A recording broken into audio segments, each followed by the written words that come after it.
Hello, my name is John Rose, and in this video I'd like to take a closer look at what I call Spiritual Mumbo Jumbo. Now, I've gone over these topics before.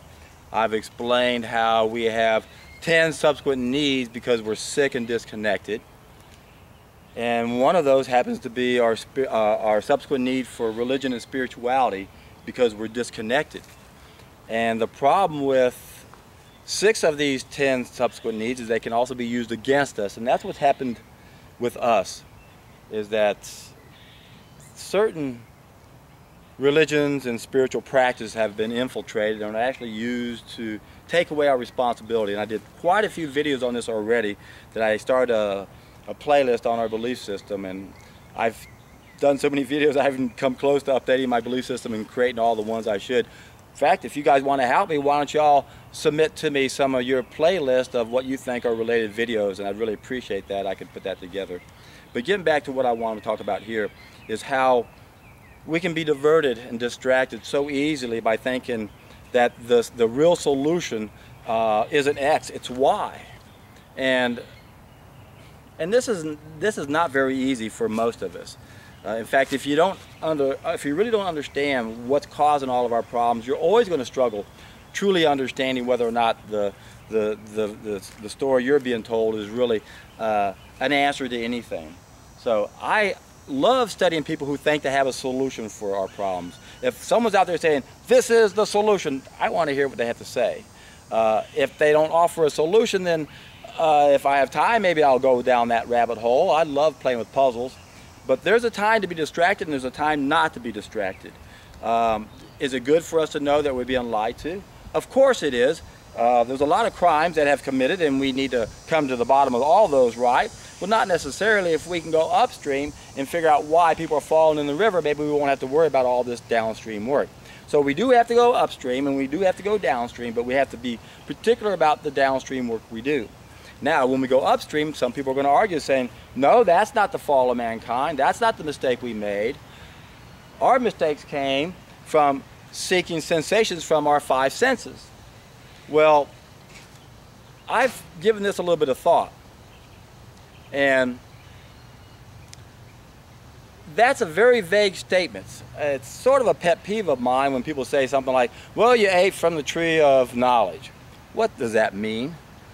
To shed some light on that, there are 3 stages of knowledge. Remember, if you've watched any of my other videos, you know how I explain my special teaching tools based on these 3 stages of knowledge. So when you hear someone make a vague statement like the fall of mankind is when we ate from the tree of knowledge, someone threw that at me just recently again, and it's again an aggravating point to even discuss because it's just too vague to begin with. Again, how do you eat from a tree of knowledge? Because there's 3 stages. The first stage is what we acquire. So is that what it means when we eat from the tree of knowledge? Are we acquiring knowledge? Is that what it means when we eat from the tree of knowledge? What does it mean? How about the second stage of knowledge? This is where we apply knowledge. Is that what it means? When you eat from the tree of knowledge, am I applying knowledge? Well, that makes more sense, because what is eating? It's an action word.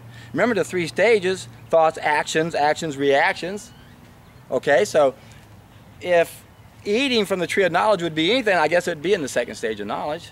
But what if it means what we manifest? That's the 3rd stage of knowledge. So to say the fall of mankind comes from eating from the tree of knowledge, that's so vague, it's just ridiculous. And then to say, well, actually it comes from seeking sensations from our 5 senses. Well, that right there proves you don't understand what's going on, because the fall of mankind destroyed our 6th sense. That's the problem. But now, let's go back to what this statement is supposed to mean. We're seeking sensations from our 5 senses. What do you mean, seeking sensations? Aren't we supposed to seek sensations? Does this mean seeking bad sensations, indulging in them, desiring? What does that statement really mean? I didn't understand what they were trying to say with that until I watched more of one of their videos. And now I understand the point they're trying to make. And they're saying that, well, Jesus, he was a yogi, and that was his real message right there, is to awaken the Kundalini and then raise the Kundalini up to the crown chakra. That's the key, my friends. That's the key right there, because when we do that, guess what happens when we can open up all of our chakras? What happens is we don't have a, we shut down the body. We don't have to eat anymore, right? That's the purpose of, that's according to this guy, that's the purpose, that's the ultimate goal. And then the sin came when we decided that we weren't going to live this spiritual path anymore where we didn't have to eat. We decided we're going to start eating. Oh God, there's so many flaws in this belief and concept. I hope I can remember. I should have made a list before I came at it because there's so many flaws in this concept. It's mind-boggling. So the purpose of life, we come here, we're living systems, we have an environment, we're supposed to interact with that environment, we have these senses, we're supposed to eat, we got a mouth, we got a stomach, we got all these organs, and yep, the purpose of life is to come here and figure out how to open up all of our chakras so we don't have to eat. Is that why we came here? To figure out how not to eat, and yet we've been given all these organs to do that? Does that make any sense?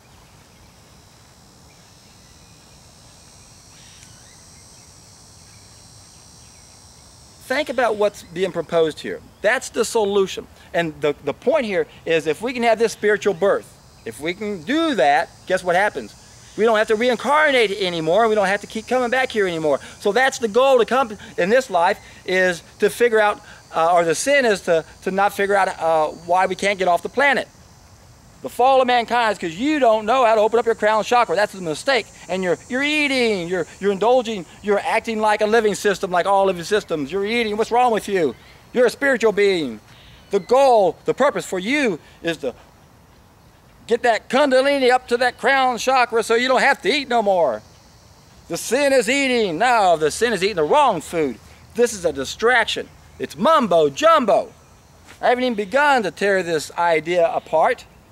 Doesn't even make sense on every level. The point here is that if this story is true, what do? We come here time after time after time after time, and we suffer and we suffer and we suffer and we suffer and we suffer. Over and over, suffer. And we come back and do it again, but we don't get to remember anything, so we keep suffering and suffering and suffering and suffering. And we long for the day that we can get up to that crown chakra so we can get the hell off this planet. Well, wait a second. What the hell are you doing? You're running out of Dodge. You're on a planet. Everybody's suffering. You figured out how to get out. So is this your ultimate solution? Let's everybody get up to that crown chakra and we won't be on the planet anymore. I got a solution. I know how to stop the suffering on this planet. Let's everybody get up to that crown chakra and we'll get out of here. There will be no more suffering on this planet. We'll just go somewhere else and suffer. No, man, suffering. We're not supposed to come here and have this, oh, I come here to suffer so I can learn. No. We're supposed to stop the suffering. That's the fall of mankind. We're suffering. It's a distraction if you're going to put all your energy into meditating 10 hours a day so you can ultimately figure out how to get off this planet and not reincarnate anymore. What a bunch of hokum. Hokum, hokum, hokum. It's this life. This is the spiritual, the religion and spiritual mumbo jumbo I'm talking about. When they take away the focus from this life to the afterlife and the next life, the life before, anything but the present life. That's a con. We're being tricked. This is how the rulers of the world work. It's all a sleight of hand. Just get us to not focus on what we need to focus on. That's all they got to do. Don't focus. The sin is not eating the wrong food. No, it's you want to eat. You stupid fool. Don't you know you got to figure out how to get off this planet? Got to get up to that crown chakra so you don't have to reincarnate anymore.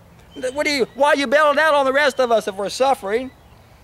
The purpose of, if we're supposed to reincarnate and come back here and do this over and over again, there's only one thing we're supposed to do is figure out why we're suffering. Find out the real first cause. The real first cause isn't because somehow we were really spiritual, never were physical, never did eat or nothing. We didn't evolve these utensils for, because we weren't using them. The whole, God, there's so many flaws in this belief. And yet, because we talk about the chakras, and I know about this, and I had a kundalini rising, I have friends that speak in tongues, same thing. And they've had God speaking through me. You know, there's nothing wrong with opening up chakras, but to think that that's where our focus should be on, and the sin is we decided to eat, is ridiculous. The sin is we're eating the wrong food. And that's the whole point of where I'm getting with this, because that was the argument. Cooking's not the first sin. Oh, John, you're clueless, man. You don't know the fall of mankind. The fall of mankind is when we started going after our senses. And there are not 5 senses, there's 6. That's the fall of mankind. It destroyed the 6th sense. See, your story doesn't even make sense. It doesn't solve any problems. If anything, you're bailing out on the problems, because you don't have to come back and reincarnate anymore based on your own story. You're bailing out. You figured out, hey, let's get out of here. That doesn't even make sense. God almighty. We're not supposed to suffer. We're suffering for a reason. You got to go back to the first cause. First cause, the fall of mankind. It isn't when spiritual beings decide to start eating. It's when human beings start eating the wrong food. The problem many people have is we don't understand this hierarchy very well.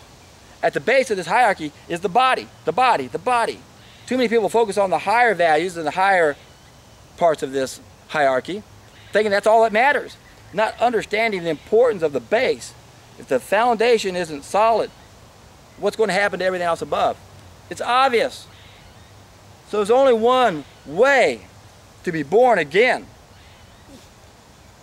It's with, and you have to understand what Arnold Ehret meant when he talked about his interpretation of this, based on his experience going to Palestine. Very fascinating. Now, this man died, what was it, 1926 or so, somewhere around there? When he went to Palestine, he said, wow, talking to everybody over here by their local customs and all, the Bible sure doesn't seem to be the same version of what I'm hearing over here. And their understanding of John verse 3 to 5, and where they're talking about being born again, water and spirit, that's air.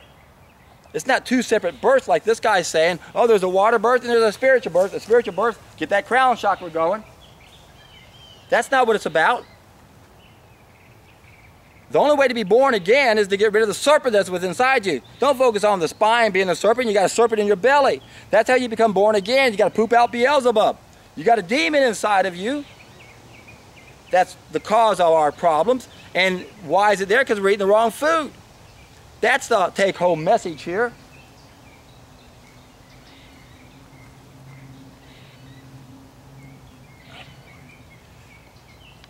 You have to really think about the solution being offered. Does it really solve problems? Does opening up your crown chakra help you get rid of cancer? Of course it does, yeah. There's a catch though, you got to eat a raw vegan diet. Well, that's like me saying, well, I got a confession, my friends. I used to believe in X. Now I know it's not X, it's Y, but there's a condition to Y. The only way Y will work is if you do X. Or how about this one? I got a pill that solves most of our problems. All you have to do is eat a raw vegan diet with it. Then the pill works. There's only one red pill, my friends, to get out of this matrix. It's a solid food vacation. That's what's going to wake us up. Everything else is a distraction. I said it 1,000 times and I still get comments from people who don't understand why we suffer. If we're not getting reconnected, everything is a distraction, everything. And we have to do downstream work, but we got to be selective about the downstream work we do. If it doesn't solve a problem, we don't need to go there, flat earth people. It doesn't solve any problems. What problems does flat earth solve? It doesn't. It's not part of the downstream problems we need to focus on. The big downstream problem we need to focus on is money. We got to take back control of the absolute tool of control. That's the main thing we have to do downstream. When we get that under control, all those other things that you guys are focusing on are a moot point. So if you don't understand the first cause, you're really struggling trying to figure out what everyone's throwing at you. You got to understand that we are indeed the enemy. We're doing it to ourselves. And then we're not in very good shape. We're sick. And then the sickest of us all is taking advantage of our sickness. And there's only one solution. We got to get healthy. That's everything in our society of any significance has everything to do with the fact that we're not healthy. We're sick. We're disconnected. That's why we have these subsequent needs to begin with. We wouldn't have a subsequent need for money if our biophoton levels were right. We wouldn't even have a subsequent need for religion and spirituality, because we would know we're all one. We wouldn't have to listen to any mumbo jumbo. we would know how to automatically do everything else that comes with it. And we would practice all the other practices, and that may very well be taking that kundalini on up to the crown. Fine, yummy. Let's do it. But is that where we need to start? No. We have to be the best that we can be. And it begins with the foundation. It begins by taking a solid food vacation. That's a hawk looking at my dog down in the ditch like it's stranded. I'm going to have to cut this short because I don't want my dog to be that hawk's treat. But I want you to have a treat, so go down below and check out the seminar I gave on how to do the first of my 3-step process. Listen to the Dr. Roba interview. Watch me on the Deborah Duncan Show. And don't get mad if I poo-poo some of your beliefs, because you know this is an important message. Far more important than getting up to the crown chakra so we don't have to eat. We came here to eat, but it's got to be the right food. And if you do it the right way, it is indeed a treat.